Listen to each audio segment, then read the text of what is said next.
how to solve the SteamVR Error 301 problem. So if you want to solve the SteamVR Error 301 problem, then what you need to do is first, you need to just simply search for Steam.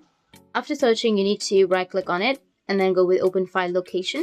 Once you open the file location, you'll have the Steam section right here. Right click on it. Once you right click, you'll have Show More Options. Click on that and then go with the Properties section.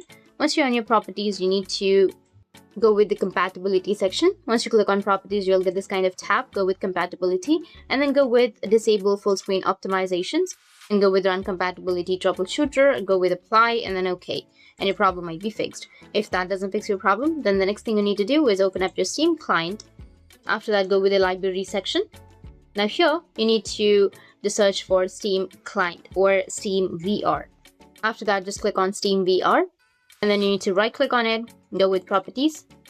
After that, you will have the Install Files option. You need to click on the Install Files and then on the right side, you will have the option of Verify Integrity of the game files. Wait for that to be completed. It will basically scan for any missing or corrupted game files for SteamVR.